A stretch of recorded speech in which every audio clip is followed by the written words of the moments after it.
Welcome back to the OP Survival Series. Oh man, that is really good to say. It has been almost, I'd say like 2.5 months since the last time I uploaded a video in this world.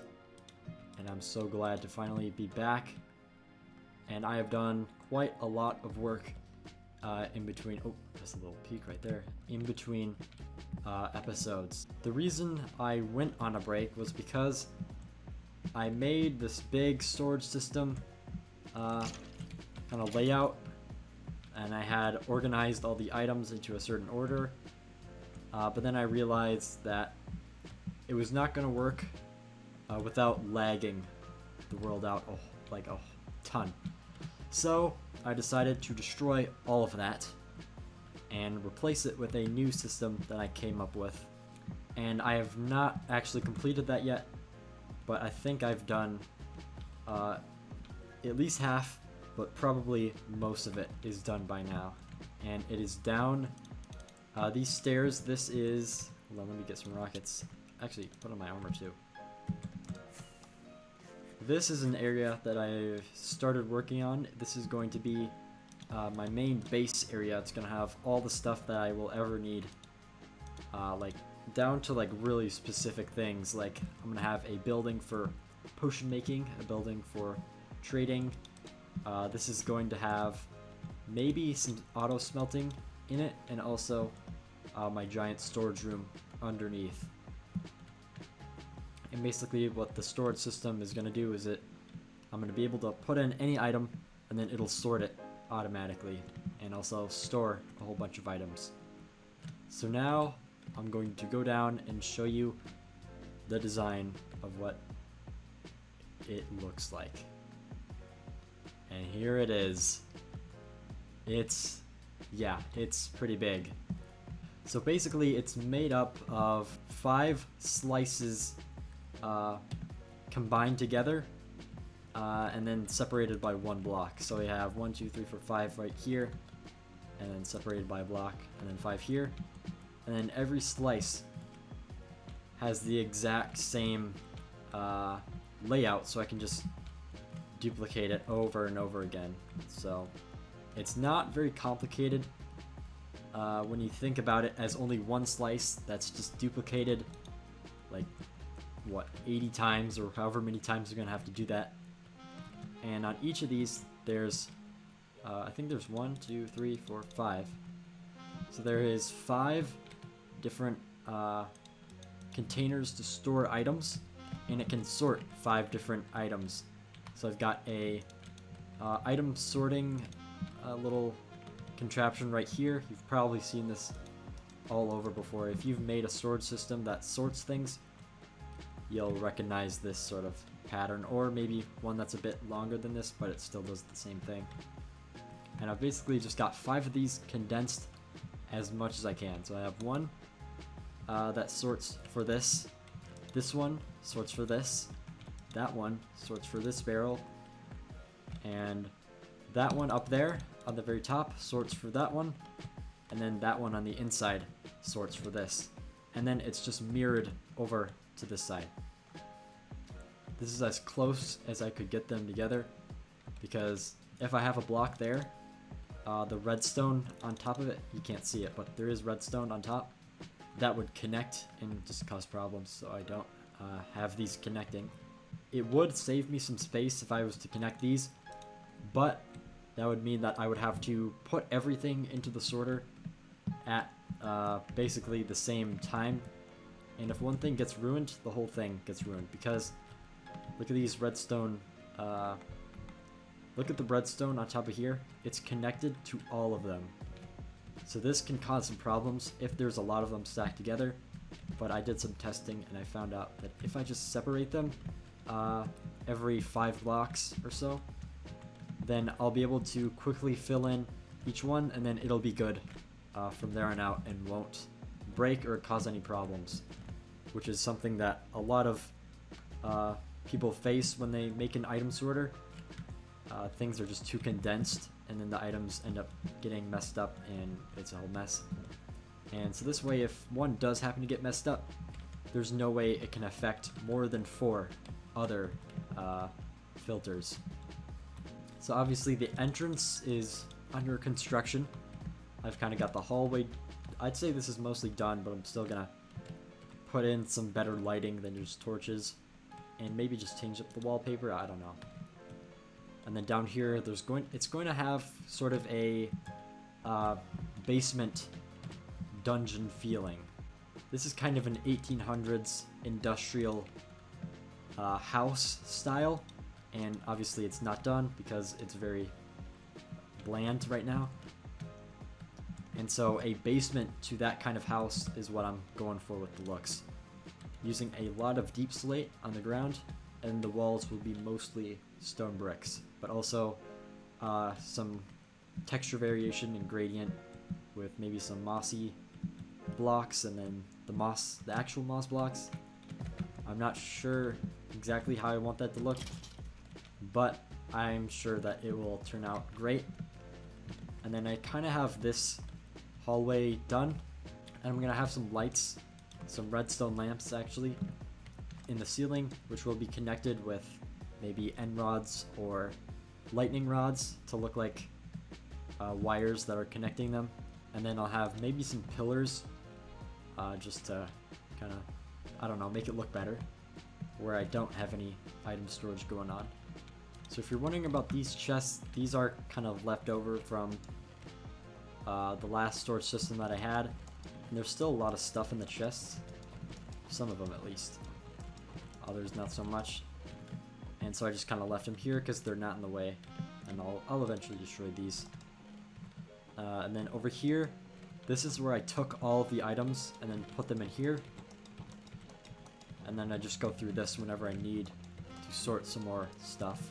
And I started with the stone, go on to some more stone or kind of brick variants, some sandstone here, some ice snow, some end stuff, nether stuff, the ocean stuff, some bricks, ores, the copper, quartz, iron, stuff like that. Whoa. And apparently I haven't mob-proofed everything, even though I've gone over with torches multiple times. I can never seem to get the right amount of lighting. And so I've got some more ores over here. These are the valuables. And then it goes on to colors. So we've got like wool, banners, carpet, candles, terracotta, concrete, wool, stuff like that.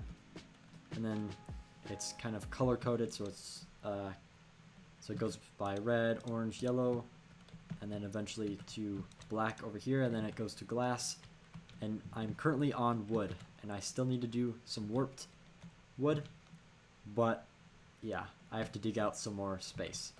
And obviously on the floor, I have some soul soil to make me go faster, and I didn't use soul sand because that pushes you down 1 pixel, and plus, if I don't have the soul speed boots, I'm not any slower on the soil, but if I had soul sand, then I would be slower. So even if I don't have soul speed boots, I'm fine. So it doesn't look bad either, so yeah, I'll keep it. So that is basically what I've got so far.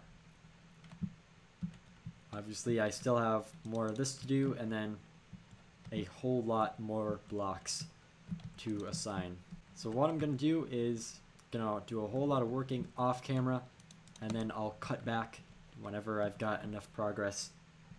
If you've watched these videos, then you already know how that works. I don't have the replay mod. I would love to include that, but it is what it is. So let's see how much progress I can get done on this. And bam! That is every single item in the game that you can acquire in survival, plus more, because I have a data pack that lets me craft spawn eggs. So let's go over to where I left off. It was right here.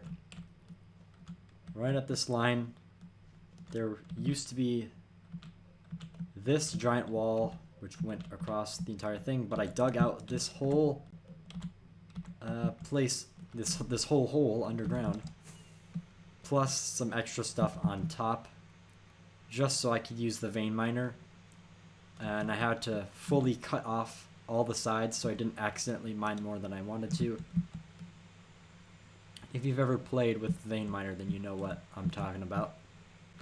And so all of this is new. Apparently still not mob proof. Maybe some of the newer parts I didn't place much torches on. But here we go, it is finally done. It has been about 4 or 5 days since the last time I was recording, and even though it was just one cut for the video, it has been quite a long time for me. And I'm not even done, because I've only got... Oh, didn't mean to do that. I've only got part of the redstone section done with this. I still need to do all this stuff on top, and then I need to do everything for this side. And even then, I still won't be done. But I think I've done more than enough work on this, because if I do any more stuff relating to this, I'll probably go crazy. So before I end the episode, I just want to go down some of the stuff that happened while I was not recording but still working on stuff. It's been quite a long time, so it's hard to even remember all the stuff that went down.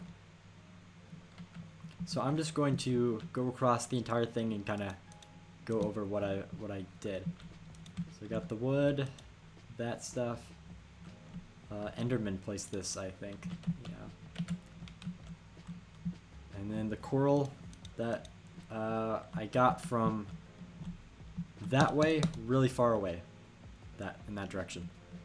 And I'm not gonna sleep because there's still one more item that I haven't gotten. Right there. That's missing. Wait, no, that's another one. There's actually 2 items that are missing. Right here is a phantom spawn egg, and I'll get on to how I made these later. So the coral I got from pretty far away. I had to go back and forth between the nether and the end sometimes, which was really annoying.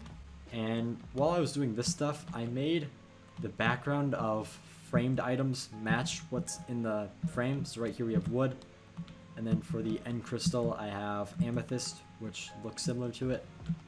But then over here I just kind of gave up with making it match, because I can do that later, and I don't want to spend a whole lot more time trying to find the right colored blocks to use as background. So I decided to just use stone and whatever. I don't know how... Did this skeleton just shoot that out? There. There was a lot of back and forth between getting the leaves and getting the saplings, and then crafting some other stuff using those. And I got all these items. The arrows took a really long time, because to make these arrows, like arrow of slowness, it has some sort of potion effect. You have to use a lingering potion, and to make those you have to make a splash potion with gunpowder, which is really easy, and then you have to use this stuff, dragon's breath, and I didn't have any of this dragon's breath, so I had to go and resummon the ender dragon, fight it. I ended up dying because I fell on an end crystal that was on one of the barred off crystals. You know how when you're shooting down all the towers, there is maybe like 1 or 2 that has an iron cage around it. Yeah, I was trying to break that, but I fell on it and I died. So I had to go back. I got all my stuff back, which is good.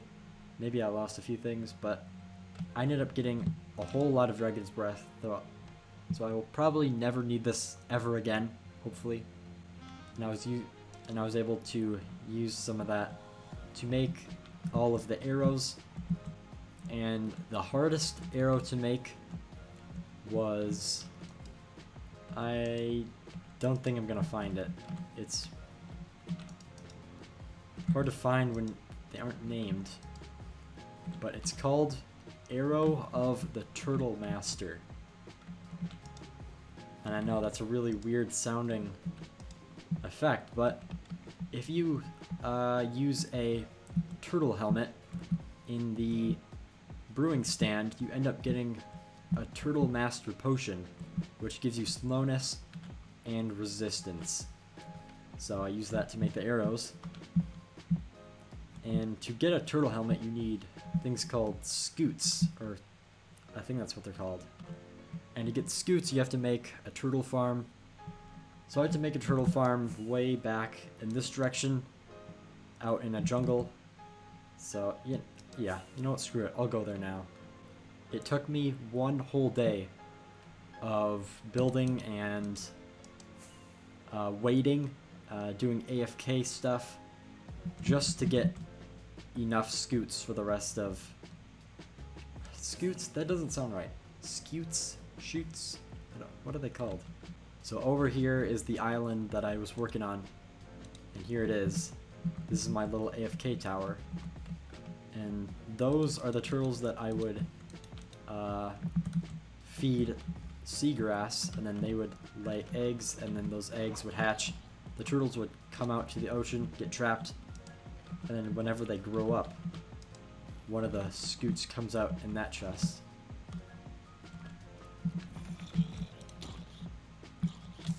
And so that took a super long time because I had to figure out which direction they would go. I made two just in case, but this one I decided to do nothing with. And so there is a lot of turtles in this area just because so many have hatched and they're just swimming around, which I think is kind of cool. But anyways, let me head on back now.